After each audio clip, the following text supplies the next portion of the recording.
Allah subhanahu wa ta'ala had made it clear in the Quran that shirk is dhulm. Disobeying Allah is dhulm. Backbiting is dhulm. If we want to put the main question, how many actions can be under the title of dhulm? You know, when, for example, when you look bad to somebody, that's dhulm. When you make fun of somebody, that's dhulm. If I deserve like to give me $10 and you give me 9.5, that's dhulm. You know, one of the stories in the time of Al-Hasan al-Basri, you know the scale when they sell something?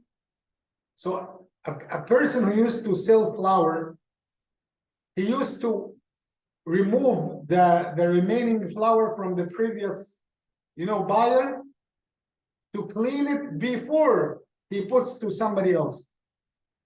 And he used to ask why. He said, because if I, put more, they said just like dust. He said, even though I don't want to commit dhulm, he used to put the remaining on the scale to the bag again. He told the man, even the little drops, the little the little amount of flour, I don't want Allah subhanahu wa ta'ala to ask me about it. So we could consider dhulm, dhulm, Imam, is to take the piece of land that you own. Dhulm is, no, can be in very tiny things. On the time of the followers, the tabi'een, there was a person who is, masha'Allah, salih, righteous. And when he passed away, his daughter saw him in the dream after 2 months. And in the dream, she told him, Dad, why are you late? Like, I wanted to see you. I wanted you to come to me in the dream. He said, just today, I have finished the hisab.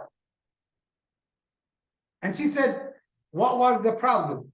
He said, one day while I'm having my sheep, they were very lazy. And I went to my neighbor, I got a stick to lead my sheep with that stick. Allah was asking me about this stick. Just it's something, we think dhulm is something big. Like when we do major things, when we do catastrophe, when we do disasters. No, it could be in little things. And still you will be questioned about it. So we said the remedy is to do 2 things. Do you remember?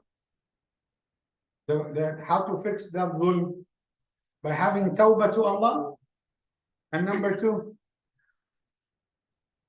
and ask the people for forgiveness. MashaAllah. You see, Hajj Wajdi is awake, MashaAllah. What about the rest? Thinking about food? I heard that he made a delicious food tonight. What do you think? His wife and him, okay, that's great. Yeah, no difference. But they said he had cheese sandwiches, right? Okay, and we'll try to make it, inshallah, very simple tonight. But one of the things I want you to get about the problem of dhulm. Yes, you could. I'm not closing the door in front of your eyes. We are not angels. We might commit dhulm, but I want you to hurry up and fix that before we die. You remember the man who killed 99 persons? Okay, that's a long story. I don't want to spend the time on it. He killed 99. Then he asked about what? The most worshipper to Allah.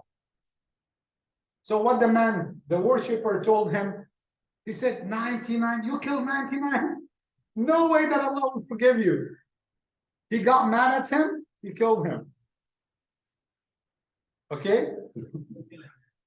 Yes, okay. If I'm going to the hellfire, so what's the problem? Let's do it. So he killed him. Then after many years, he wanted to repent. Now, he asked about what? The most knowledgeable. Because here's the key. The knowledge will make you worship Allah right.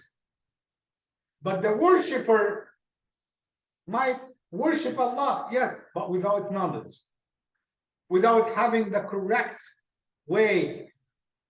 So what's the knowledgeable person said? He said, I have killed 100 persons. And he said, who can stop? Who can prevent you from making tawbah to Allah?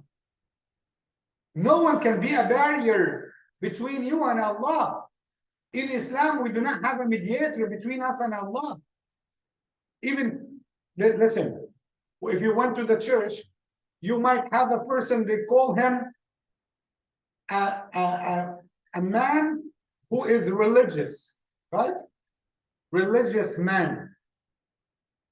Rajul Deen, a religious person or a rabbi or a priest. He speaks on behalf of God. And number two, you could go and expose yourself in front of him, tell him about your secrets, and he has the authority to forgive or not. But in Islam, no. We don't have this concept. Allah said to the Prophet Muhammad, what's the last verse in Surah Al-Kahf?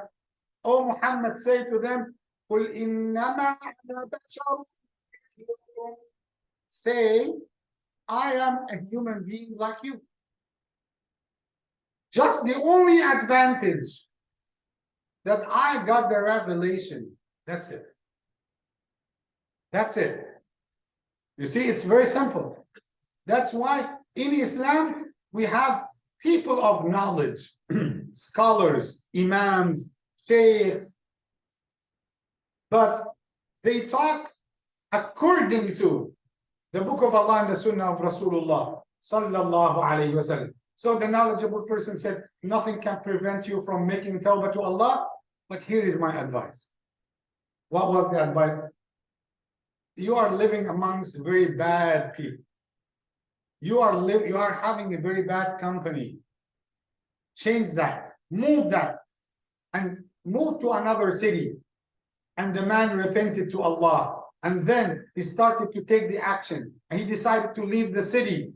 In the middle of the way, the angel of death came to him. And here, the two groups of the angels of the mercy of Allah, the angels of the punishment, they differed. Who has the right to take his soul? Who has the right? So the angel of the punishment, they said, he killed 100. That's clear. Even he didn't start doing the good actions. And the angels of the mercy of Allah, they said, he repented and he intended good and he was about to be a good person. So we have the right to take his soul. Then what Allah said, measure the distance between the city that he came from and the city that he's going to. You know, one of the narrations, Wallahi, it's only one statement, but it shakes my heart. I remember my sheikh when he taught me this, for the first time I heard that statement, like I cried for the mercy of Allah. So the narration said, when the angel of death came to him and he was sure that he's going to die, فَنَأَ, I would say it in Arabic, then I would translate it. فَنَأَ بِصَدْرِهِ.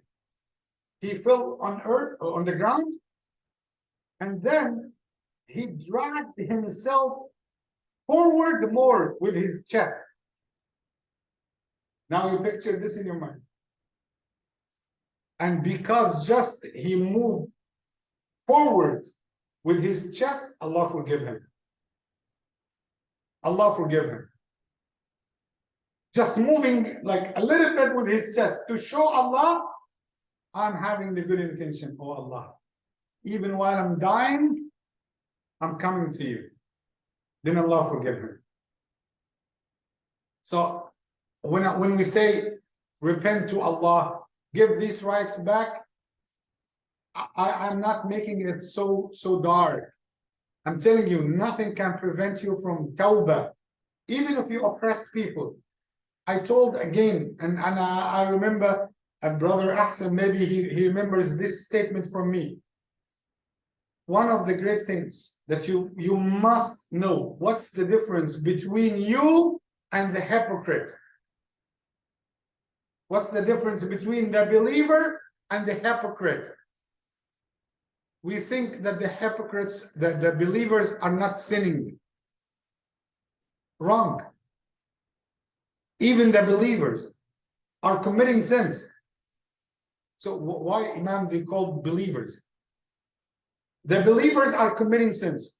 The hypocrites are committing sins. The disbelievers are committing sins. Because by nature, we are human beings.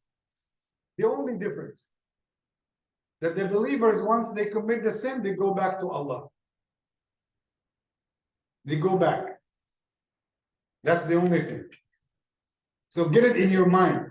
Whenever you commit sin, the sign that you are a believer to go back to Allah. Not the sign that you will not commit sin. No.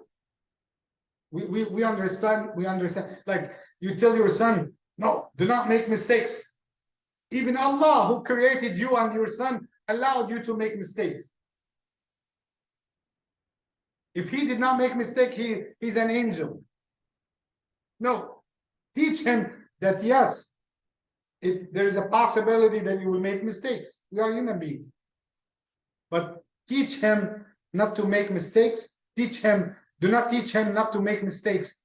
Teach him how to fix his mistakes. So may Allah guide us to that way. Jazakallahu khairan. Barakallahu fikum. I know, Brother Faisal is waiting for me to finish. Okay. He will forgive me, right? Barakallahu fikum. Jazakallahu khairan. Assalamu alaikum wa rahmatullahi wa barakatuh.